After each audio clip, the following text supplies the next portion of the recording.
નમસ્કાર. આજે આપણે એક એવી પ્રોબ્લેમ વિશે વાત કરવાના છીએ જે લગભગ દરેક ઘરમાં જોવા મળે છે. ઘૂંટણનો દુખાવો, જોઈન્ટનો પેઇન, સ્ટીફનેસ, જેને સામાન્ય ભાષામાં વાતરોગ કહેવાય છે.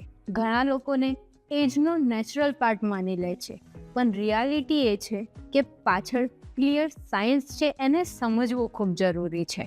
સૌથી પહેલાં એક સિમ્પલ લેંગ્વેજમાં સમજીએ કે જોઈન્ટ પેઇન શું છે. આપણા જોઈન્ટમાં બે હાડકાં વચ્ચે એક કુશનિંગ હોય છે, જેને કાર્ટિલેજ કહેવાય છે. આ સ્મૂથ મૂવમેન્ટ માટે ખૂબ મહત્વનું છે. આ કાર્ટિલેજ ધીરે ધીરે ઘસાવા લાગે છે કે ડેમેજ થવા લાગે છે, ત્યારે પેઇન, સ્ટીફનેસ અને સ્વેલિંગ આવે છે. મોડર્ન મેડિસિનમાં આ કન્ડિશનને ઓસ્ટિયોઆર્થરાઇટિસ કહેવાય છે. હવે પ્રશ્ન એ છે કે પ્રોબ્લેમ થાય છે કેમ? સૌથી કોમન રીઝન છે એજ. જ્યારે એજ વધે છે ત્યારે આ કાર્ટિલેજ નેચરલી વિયર અને ટીયર થાય છે, પણ ફક્ત એજ જ રીઝન નથી. આજકાલ યંગ લોકોમાં પણ આ જોઈન્ટ પેઇન જોવા મળી રહ્યું છે, અને એના પાછળ લાઇફસ્ટાઇલ ફેક્ટર છે. સૌથી પહેલું ફેક્ટર છે વેટ ગેઇન. જ્યારે બોડી વેટ વધારે છે ત્યારે જોઈન્ટ, ખાસ કરીને ની પર એક્સ્ટ્રા લોડ આવે છે, અને દરેક સ્ટેપમાં આ પ્રેશર વધી જાય છે અને કાર્ટિલેજ જલ્દી ડેમેજ થઈ જાય છે. બીજું ફેક્ટર છે ફિઝિકલ ઇનએક્ટિવિટી. જો તમે મૂવમેન્ટ નથી કરતા તો મસલ વીક થઈ જાય છે. મસલ જોઈન્ટને સપોર્ટ કરે છે, અને જ્યારે આ સપોર્ટ ઓછો થાય છે ત્યારે ખાસ કરીને સ્ટ્રેસ ડાયરેક્ટ જોઈન્ટ્સ પર આવે છે. ત્રીજું ફેક્ટર છે રોંગ પોસ્ચર અને રિપીટેડ સ્ટ્રેન. લાંબા સમય સુધી બેસવું, ખોટી રીતે બેસવું અને એક જ પોઝિશનમાં બેસવું આ જોઈન્ટ્સને સ્ટીફ બનાવે છે. ચોથું ફેક્ટર છે ઇન્ફ્લામેશન. બોડીની અંદર લો ગ્રેડ ઇન્ફ્લામેશન જે ચાલતી રહે છે, જે પ્રોસેસ ફૂડ, શુગર, સ્ટ્રેસ અને પુઅર લાઇફસ્ટાઇલથી થાય છે, તો જોઈન્ટમાં પેઇન અને સ્વેલિંગ વધારે છે. હવે થોડું આયુર્વેદના પર્સપેક્ટિવથી સમજીએ. આયુર્વેદમાં આને વાત રોગ કહેવાય છે. અહીંયા આપણે મેઇન કન્સેપ્ટ છે વાત દોષનો. જ્યારે વાત વધે છે ત્યારે ડ્રાયનેસ, સ્ટીફનેસ અને પેઇન વધે છે. જોઈન્ટ્સમાં લ્યુબ્રિકેશન ઓછું થઈ જાય છે અને મૂવમેન્ટ પેઇનફુલ થાય છે. એટલે આયુર્વેદમાં ફોકસ હોય છે બોડીને નરિશ કરવા પર, લ્યુબ્રિકેશન મેન્ટેન કરવા પર અને વાતને બેલેન્સ કરવા પર. હવે વાત કરીએ પ્રેક્ટિકલ સોલ્યુશનની. સૌથી પહેલું વેટ કંટ્રોલ.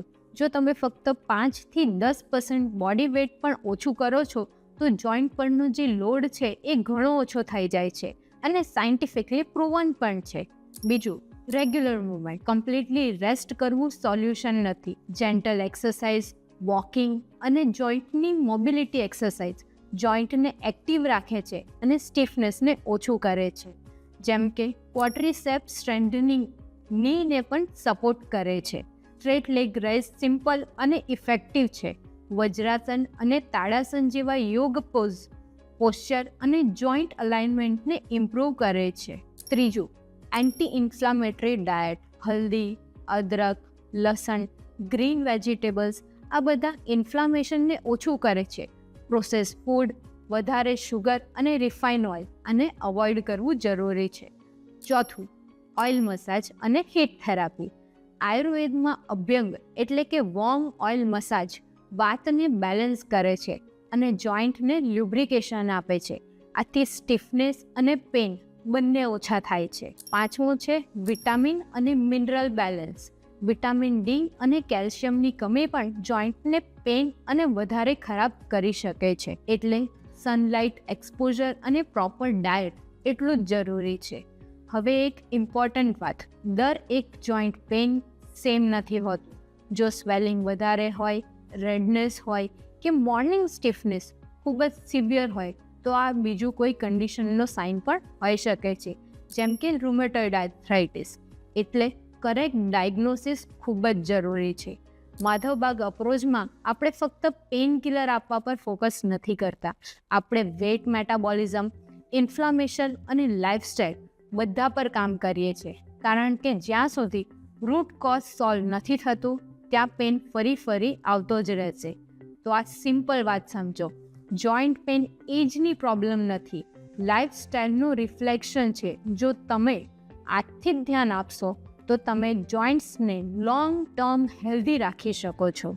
જો આ વિડીયો તમને યુઝફુલ લાગ્યો હોય તો એને સેવ, શેર જરૂરથી કરો અને આવી જ ડીપ અને પ્રેક્ટિકલ ઇન્સાઇટ માટે કનેક્ટેડ રહો.